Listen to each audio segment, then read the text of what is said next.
ಇವತ್ತಿನ ರೆಸಿಪಿ ನಮ್ಮ authentic Karnataka style bisibelebath ಮಾಡೋದು ಹೇಗೆ ಅಂತ ನೋಡೋಣ. ಇದಕ್ಕೆ ನಾನಿಲ್ಲಿ ಇನ್ಸ್ಟೆಂಟಾಗಿ ಬಿಸಿಬೇಳೆಬಾತ್ ಪೌಡರ್ ಸಹ ಮಾಡಿ ತೋರಿಸ್ತಿದ್ದೀನಿ. ತುಂಬಾ ಈಸಿ, ಕ್ವಿಕ್ಕಾಗಿ ಮಾಡ್ಕೊಳ್ಬೋದು. ಅಂಗಡಿ ಪೌಡರ್ಗಿಂತೂ ನಾವು ಮನೆಯಲ್ಲೇ ಮಾಡ್ಕೊಳ್ಳೋ ಪೌಡರ್ ಅಂತೂ ತುಂಬ ಟೇಸ್ಟಿಯಾಗಿರುತ್ತೆ. ಹಾಗೆ ಯಾವುದೇ ಪ್ರಿಸರ್ವೇಟಿವ್ಸ್ ಆ್ಯಡ್ ಮಾಡಿರೋದಿಲ್ಲ ಅಲ್ವಾ, ತುಂಬಾ ರುಚಿಯಾಗೂ ಇರುತ್ತೆ, ಹಾಗೆ ಶುಚಿಯಾಗೂ ಇರುತ್ತೆ. ಬ್ರೇಕ್ಫಾಸ್ಟಿಗೆ ಅಥವಾ ಲಂಚ್ಗೆ ಎಲ್ಲನೂ ಪ್ರಿಫರ್ ಮಾಡ್ಬೋದು. ಯಾವುದೇ ಬರ್ಡೇ ಪಾರ್ಟೀಸ್ ಇತ್ತು ಅಂತಂದರೂ ಸಹ ಈ ರೀತಿ ಬಿಸಿಬೇಳೆಬಾತ್ ಮಾಡ್ಕೊಳ್ಬೋದು. ತುಂಬ ರುಚಿಯಾಗುತ್ತೆ, ಅಷ್ಟೇ ಹೆಲ್ದಿಯಾಗೂ ಇರುತ್ತೆ. ತರಕಾರಿ ಬೇಳೆ ಎಲ್ಲ ಇರೋದ್ರಿಂದ. ಈಗ ಕ್ವಿಕ್ಕಾಗಿ ಬಿಸಿಬೇಳೆಬಾತು ಮತ್ತು ಇನ್ಸ್ಟೆಂಟಾಗಿ ಪೌಡರ್ ಮಾಡೋದು ಹೇಗೆ ಅಂತ ನೋಡೋಣ. ಇದಕ್ಕೆ ನಾನಿಲ್ಲಿ ಕುಕ್ಕರ್ಗೆ ಒಂದು 3/4 ಗ್ಲಾಸ್ನಷ್ಟು ಅಕ್ಕಿನ ಹಾಕ್ಕೊಳ್ತಾ ಇದ್ದೀನಿ. ಊಟಕ್ಕೆ ಯಾವ ಅಕ್ಕಿ ಬಳಸ್ತಿರಲ್ಲ ಅದನ್ನು ಹಾಕ್ಕೊಳ್ಬೋದು. ನಾನಿಲ್ಲಿ ಸೋನಾ ಮಸೂರಿ ರೈಸ್ ಹಾಕ್ಕೊಂಡಿದ್ದೀನಿ. ಹಾಗೆ ಅರ್ಧ ಗ್ಲಾಸ್ನಷ್ಟು ಬೇಳೆ ಹಾಕ್ಕೊಳ್ತಾ ಇದ್ದೀನಿ. ನೀವು ಬೇಕಿದ್ದರೆ ಸಮ ಪ್ರಮಾಣದಲ್ಲಿ ಹಾಕ್ಕೊಳ್ಬೋದು.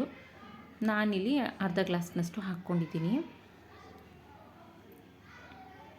ನಂತರ ಒಂದು ಇಡಿಯಷ್ಟು ಹೆಸರುಬೇಳೆ ಹಾಕ್ಕೊಳ್ತಾ ಇದ್ದೀನಿ. ಹೆಸರುಬೇಳೆ ಹಾಕೋದ್ರಿಂದ ಟೇಸ್ಟ್ ತುಂಬ ಚೆನ್ನಾಗಿರುತ್ತೆ. ಇದನ್ನೆಲ್ಲ ಚೆನ್ನಾಗಿ 2ರಿಂದ 3 ಸಾರಿ ತೊಳಿಬೇಕಾಗುತ್ತೆ. ತೊಳೆದು ನಂತರ ಇದಕ್ಕೆ ನಾನು ನೀರನ್ನು ಸೇರಿಸ್ಕೊಳ್ತಾ ಇದ್ದೀನಿ. ನಾನು ಬೇಳೆ ಮತ್ತು ಅಕ್ಕಿ ಎಲ್ಲ ಸೇರಿ 1.5 ಗ್ಲಾಸ್ ಆಗಿದೆ. ಅದರಿಂದ ನಾನು 3 ಗ್ಲಾಸ್ನಷ್ಟು ನೀರನ್ನು ಹಾಕ್ಕೊಂಡಿದ್ದೀನಿ. 1:2 ರೇಷ್ಯೋದಲ್ಲಿ ಸೇರಿಸ್ಬಿಟ್ಟು ಚೆನ್ನಾಗಿ ಮಿಕ್ಸ್ ಮಾಡಿಕೊಡ್ತಾಯಿದ್ದೀನಿ. ಈಗ ಇದನ್ನು ಸಣ್ಣಕ್ಕೆ ಕುದಿಯೋಕ್ಕಿಟ್ಟು ನಾನು ತರಕಾರಿ ಎಲ್ಲ ಕಟ್ ಮಾಡ್ಕೊಳ್ಳೋದ್ರೊಳಗೆ ಇದು ಅರ್ಧ ಕುದ್ದಿರುತ್ತೆ ಚೆನ್ನಾಗಿ. ಈ ಟೈಮಲ್ಲಿ ನಾನು 1 ಹಿಡಿಯಷ್ಟು ಕಡಲೆಬೀಜ ಸೇರಿಸ್ಕೊಳ್ತಾ ಇದ್ದೀನಿ. ನೀವು ಬೇಕಿದ್ರೆ ಬಟಾಣಿ ಸಹ ಸೇರಿಸ್ಬೋದು. ಒಣಗಿರೋ ಬಟಾಣಿ ಇದ್ದರೆ ರಾತ್ರಿ ಇಡೀ ನೆನೆಸಿ ಸೇರಿಸ್ಬೋದು. ನಾನಿಲ್ಲಿ ಬಟಾಣಿ ಕಡಲೆಬೀಜ 2 ಸೇರಿಸ್ತಾ ಇದ್ದೀನಿ. ಹಾಗೆ ಕ್ಯಾರೆಟು ಮತ್ತು ಬೀನ್ಸು, ನವಿಲುಕೋಸು, ನಂತರ ಬಟಾಣಿ, ಟೊಮೆಟೊ ಇದಿಷ್ಟನ್ನು ಸೇರಿಸ್ತಾ ಇದ್ದೀನಿ. ತರಕಾರಿ ನಿಮ್ಗೆ ಇಷ್ಟ ಆಗಿದ್ದ ತರಕಾರಿ ಸೇರಿಸ್ಕೊಳ್ಬೋದು. ಆಲೂಗಡ್ಡೆ ಸಹ ಸೇರಿಸ್ಬೋದು. ರುಚಿಗೆ ತಕ್ಕಷ್ಟು ಉಪ್ಪನ್ನು ಸೇರಿಸ್ಕೊಳ್ತಾ ಇದ್ದೀನಿ ನಾನು. ಆಲೂಗಡ್ಡೆ ಇಷ್ಟ ಇರೋರು ಆಲೂಗಡ್ಡೆನೂ ಸೇರಿಸ್ಕೊಳ್ಬೋದು, ಅದು ಸಹ ಚೆನ್ನಾಗಿರುತ್ತೆ. ನಂತರ ಇದಿಷ್ಟನ್ನು ಹಾಕಿ ಮಿಕ್ಸ್ ಮಾಡ್ಕೊಳ್ತಾ ಇದ್ದೀನಿ. ಕೆಲವರು ತರಕಾರಿನ ಸಪ್ರೇಟು ಮತ್ತು ಅಕ್ಕಿ ಬೇಳೆ ಸಪ್ರೇಟು ಬೇಯಿಸ್ಕೊತಾರೆ. ಹಾಗೆ ಕೆಲವರು ಟೊಮೆಟೊನ ಒಗ್ಗರಣೆಗೆ ಸೇರಿಸ್ಕೊಳ್ತಾರೆ. ನಾನಿಲ್ಲಿ ಈಸಿ ಆ್ಯಂಡ್ ಕ್ವಿಕ್ಕಾಗಿ ಮಾಡುವಂಥ ಮೆಥಡಲ್ಲಿ ಮಾಡ್ತಿದ್ದೀನಿ. ನಾನು ಹೇಗೆ ಮಾಡ್ತೀನಿ ಹಾಗೆ. ಇದು ವಿಶಿಲ್ ಆಗೋದ್ರೊಳಗೆ ನಾವು ಮಸಾಲೆ ರೆಡಿ ಮಾಡ್ಕೊಳ್ಬೋದು. 2 ಸ್ಪೂನ್ನಷ್ಟು ಕಡಲೆಬೇಳೆ, 1 ಸ್ಪೂನಷ್ಟು ಉದ್ದಿನಬೇಳೆ, 1/4 ಸ್ಪೂನಷ್ಟು ಮೆಂತೆ, 1 ಸ್ಪೂನಷ್ಟು ಜೀರಿಗೆ, ಅರ್ಧ ಸ್ಪೂನ್ ಮೆಣಸು, ನಂತರ 1 ಇಡೀ ಒಣಕೊಬ್ಬರಿ, ಒಂದು 8ರಿಂದ 10 ಬ್ಯಾಡಗಿ ಮೆಣಸಿನ್ಕಾಯಿ, 2 ಗುಂಟೂರು ಮೆಣಸಿನ್ಕಾಯಿ ತೊಗೊಂಡಿದ್ದೀನಿ ಖಾರಕ್ಕೆ.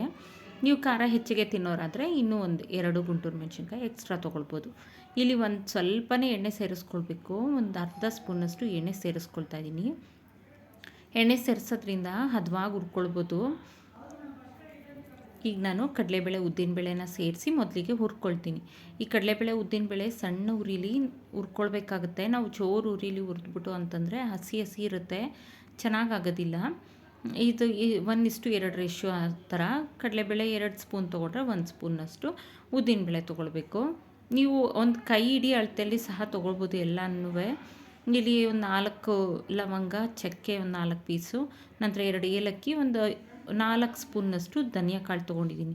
ಮಿಕ್ಕಿರೋಂಥ ಜೀರಿಗೆ, ಮೆಂತೆ, ಮೆಣಸು ಎಲ್ಲನೂ ಈಗ ಸೇರಿಸ್ಕೊಂಡು ಲೈಟಾಗಿ ಹುರ್ಕೊಳ್ಬೇಕು.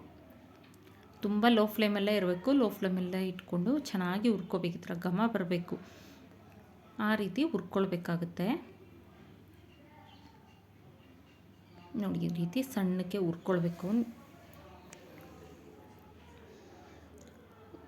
ಲೋ ಫ್ಲೇಮಲ್ಲೇ ಹುರಿದಷ್ಟು ನಮಗೆ ಮಸಾಲೆ ಅನ್ನೋದು ಚೆನ್ನಾಗಿ ಫ್ರೈ ಆಗಿರುತ್ತೆ, ಘಮ ಸಹ ಚೆನ್ನಾಗಿರುತ್ತೆ. ಈಗ ಬ್ಯಾಡಗಿ ಮೆಣಸಿನ್ಕಾಯಿ ಹಾಗೆ ಗುಂಟೂರು ಮೆಣಸಿನ್ಕಾಯಿ ಎರಡನ್ನೂ ಸೇರಿಸ್ಕೊಂಡು 1 ಹಿಡಿಯಷ್ಟು ನಾವು ಒಣ ಕೊಬ್ಬರಿನ ತೊಗೊಳ್ತಾ ಇದ್ದೀನಿ.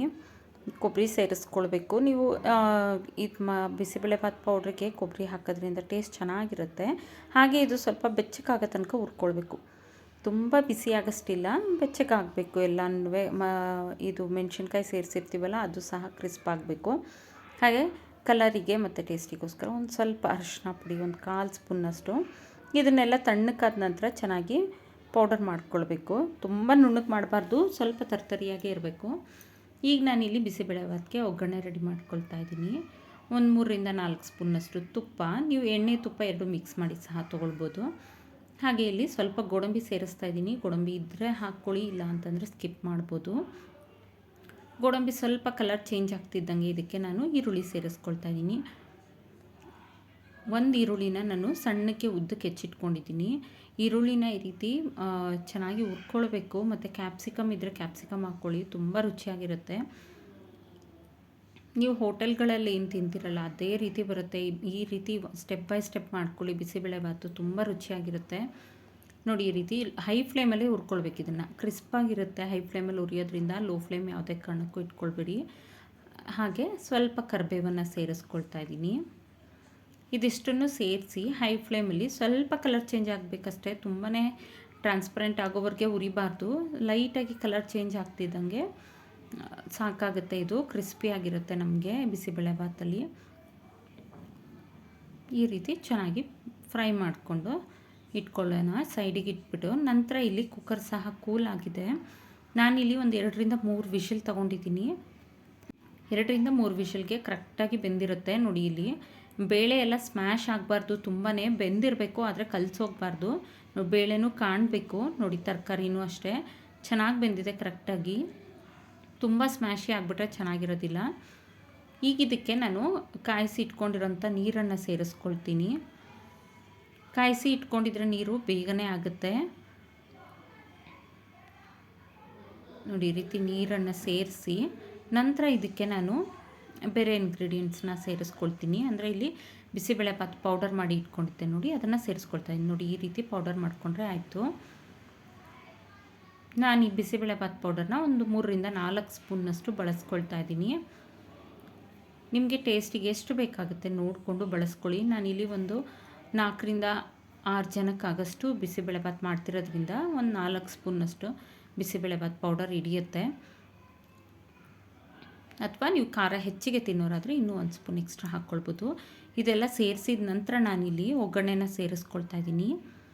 ಹಾಗೆ ಇದೇ ಟೈಮಲ್ಲಿ ನಾನು ಹುಣಸೆ ಹಣ್ಣಿನ ರಸ ತೆಗೆದಿಟ್ಕೊಂಡಿದ್ದೆ. ಒಂದು ಸಣ್ಣ ನಿಂಬೆ ಗಾತ್ರದಷ್ಟು ಹುಣಸೆ ಹಣ್ಣನ್ನು ನೆನೆಸಿ ಅದರಲ್ಲಿ ರಸ ತೆಗೆದು ಇಟ್ಕೊಂಡಿದ್ದೆ. ಅದನ್ನು ರಸ ಸಹ ಸೇರಿಸ್ಕೊಳ್ತಾ ಇದ್ದೀನಿ.